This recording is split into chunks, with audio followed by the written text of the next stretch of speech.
Hey everybody, Donkey Storm here, and today I'm going to share with you the secret to Mythic Plus improvement that the pros don't want you to know about. And that's right, I guarantee if you do this one thing, you will greatly improve at Mythic Plus and WoW. And this is something you can do regardless of expansion, patch, the spec you play. But here's the thing, like getting good at anything, it's not easy. So here's what it is. Record yourself playing, rewatch your gameplay critically. Be hard on yourself and look for mistakes. See if you can find any trends in your mistake, then pick one, maybe two things to focus on the next time you're running keys. So we're going to go through this process with my Holy Priest, but before we begin, we need to make sure we leave a couple common healer attitudes at the door. One, the every death and wipe is entirely my fault attitude, and two, my teammates are trash. If I could just find a group of better people, I'd do so much better. These two attitudes gotta go. These attitudes do nothing for us. If you're pugging, you have control over one character, your own, and we're going to be constantly asking ourselves, what could I have done to make that go more smoothly, prevent that wipe, etc. Not, oh my god, nobody kicked during that whole pull. I'm not saying your monkey pug teammates aren't going to make mistakes, they are, but constantly blaming others will get you nowhere. And likewise, you can't beat yourself up over every wipe and death. This is going to make you panic, it's going to make you play worse, it's going to give you anxiety, and you're not going to enjoy healing anymore. If somebody screws up a mechanic, dies, and said, "Where were my heals?" you should just laugh, because this person does not know what they're talking about. Just try to learn from your mistakes, and also allow others to do the same.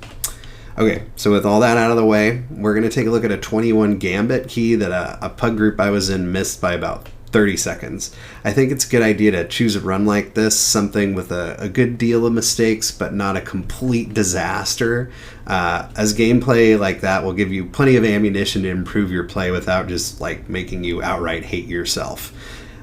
I know I made some mistakes in here. I recently returned to my Holy Priest. I haven't done a lot of Tazavesh dungeons yet, but let's take a look at how things went. A 21 Gambit that I did in a pug. I'm going to be going through the first few pulls and then a couple like key points throughout the dungeon just to keep things a little on the brief side. If you do this for your own play, you know, do as much or as little as you feel like you need to do before you can find like a couple focus areas to take with you to your next set of dungeons that you play. So this is 21 Gambit, Tyrannical, Bursting, Volcanic, so pretty forgiving affixes. So we'll see how things go here, and we'll go from there. So let's get the dungeon started. We have a Guardian Druid tank, so you know he's going to do a nice big Incarn pull to start things off, and since it's Tyrannical with easy affixes, he's grabbing a whole bunch of stuff, including this, the Goliath here. So as a healer, you know, we got to watch out for the tidal stomp, so I open up with my boon and then kind of go into heal mode as we heal up the damage from this Goliath. So we see the bursting stacks getting up pretty high. Chose not to mass dispel the first. Now here's the next three, so this is going to be a pretty big mistake out of the gate here. I'll pause for a second. So we had two sets of 3 bursting, and I think I was waiting for like the big time mass dispel that would just take care of everything, and in doing so I ended up mass dispelling late and not even getting them at all, and the stomp went off. So now I'm behind on healing, where it's fortunate that nobody died right there. I got to get that mass dispel out faster, so now I'm gonna have to use, you know, holy words to heal everybody up. The Goliath damage is, you know, gets worse with every stomp, so you really got to watch that. So right out of the gate here, something I see, two things actually. First one being not mass dispelling fast enough, which is, you know, affix specific thing. Secondly, though, didn't use fade on the stomp at all. So, you know, fade at this 30-second cooldown, definitely something that that you can hit very liberally. So, you know, luckily Holy Priest have a pretty easy time healing the bars back up. The Goliath does not get another cast off, so Let's keep an eye on that Mass Dispel, though, and yeah, not a lot of damage going out, so just throwing out some DPS as I can. I'm not going to focus too much on DPS here. I think DPS is definitely the final piece of the puzzle for healers. Even in that 20 range, I'm just going to be mainly critiquing my healing here. So we got bursting, 1 stack, 2 stacks, going to be 3 stacks. Let's see the Mass Dispel. It's late again. So I get, 1 or 2 people with it. If I would have casted it sooner, I probably could have gotten everybody. So that's becoming kind of a consistent thing. I need to stop going for that, perfect Mass Dispel and just make sure that I get it and get value out of it.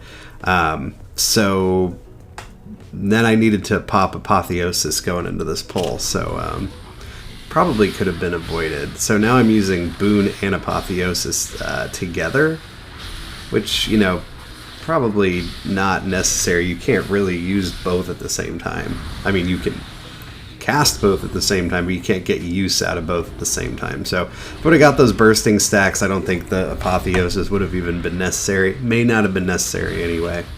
So, it's not like anybody's died or anything, but I'm definitely feel like I'm playing pretty sloppy here, which is why I chose this. So now we have another, nice big Murloc pull. We're going to we threw Guardian Spirit on the tank when he started to get a low here. I think that's totally fine. Monk pulls aggro and starts getting super low too. Get another pack pulled in here. I believe that was on purpose. So everything looking pretty standard here. It looks like I did fade when that pack got pulled to avoid aggro, so I think that was a good idea. Summoning your owl mid-pull, probably not ideal, but I guess I forgot that in the beginning. So now we get another Goliath. Let's see how this goes. We've got a couple bursting stacks. We got Boon running, doing lots of damage. Stomp goes out. We're just going to let Boon take care of that. So that's good. So one thing there that I noticed, so Fish Stick went out. It wasn't disrupted by anybody. But I was standing in melee and my fear is up. So, I could have helped with that. And I think I was so busy booning that I just sort of thought, oh, maybe, one of the melee will get it or something. But that's the attitude we're trying to avoid. Like, that Fish Stick could have been prevented if I would have just hit fear. So, something to keep an eye on there. So now we got the Goliath here, a ton of Murlocs. Let's see how that Stomp goes. Right now, that Fish Stick is not dying very quickly at all. So first Stomp goes out, looks like we're using our Holy Words to get it healed up. So, that's good. We're moving out of the swirlies. That's also good.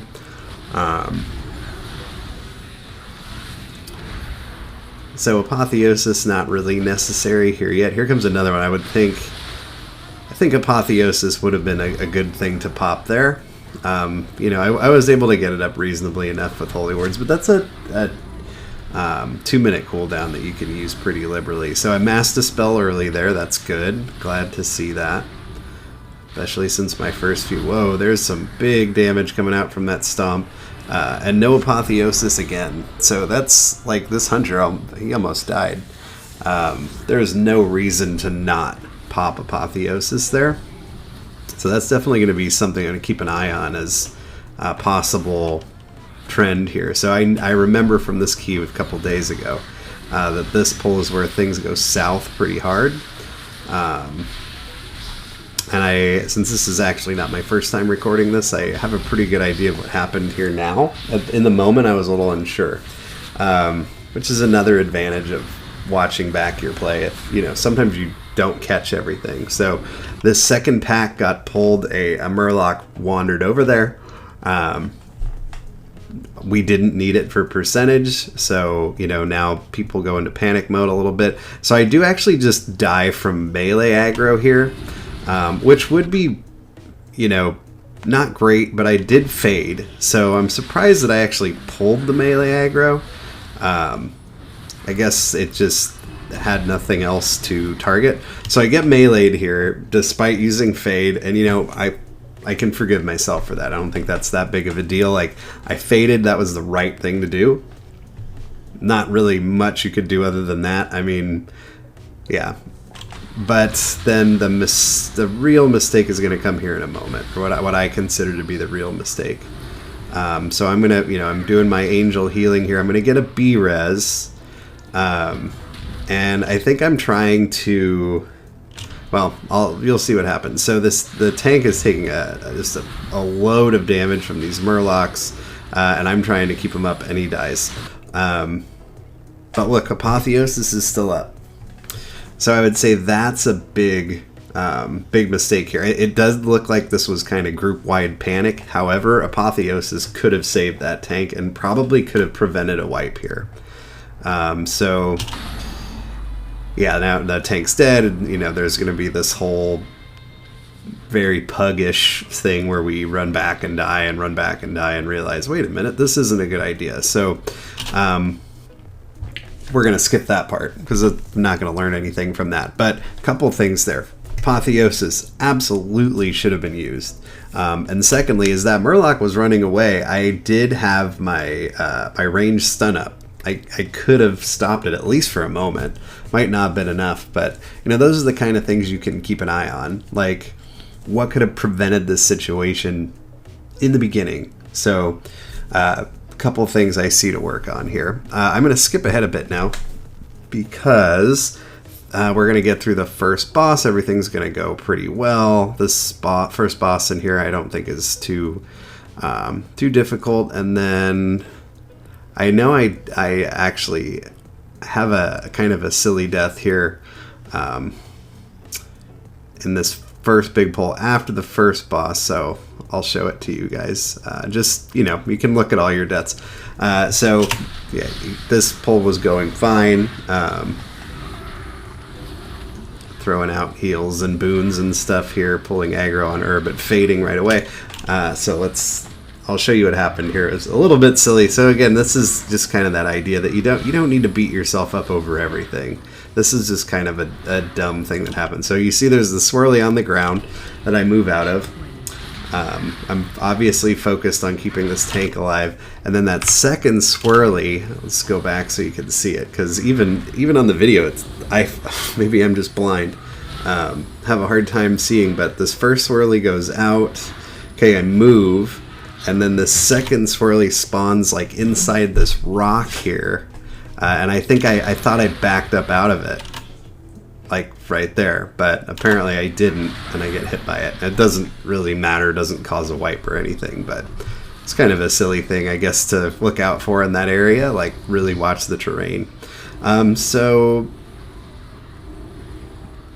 that's pretty much. I want to look at one more part actually, which is Captain Hooktail. We'll go into the boss a little bit. So things start out pretty well. The tank's doing a good job killing the ads for quite a while, but at this part here, this is about boss about 80%.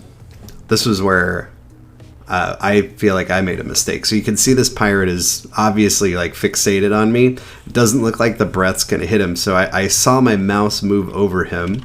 Like I wanted to stun him, but my stun's on CD. So I can't stun him in the breath like I wanted to. Instead, I just fear him away for the time being. And I get some swirlies under me. That's where things start to go south a little bit. I think not just for me, like the tank's starting to have a hard time getting everybody. So I'm trying to bring this guy into melee so he can get cleaved down, and then the tank turns the boss around. I get hooked in the tail. I managed to keep myself up. I've still got this guy chasing me around.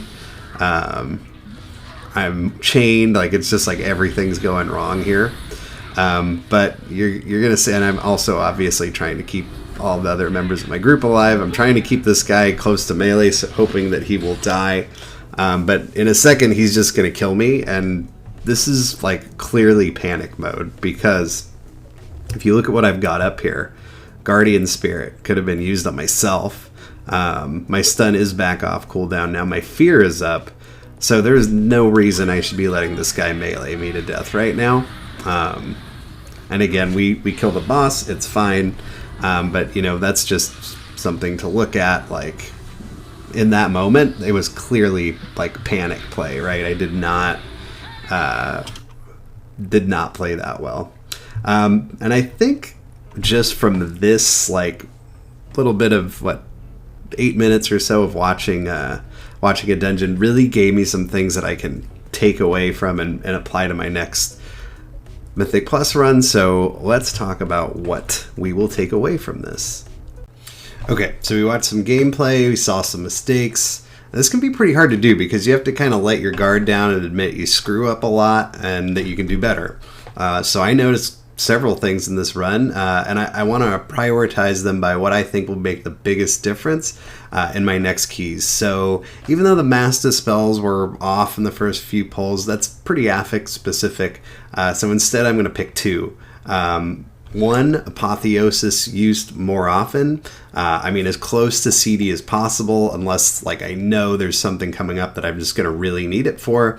And two, Fade pretty much anytime I'm taking damage.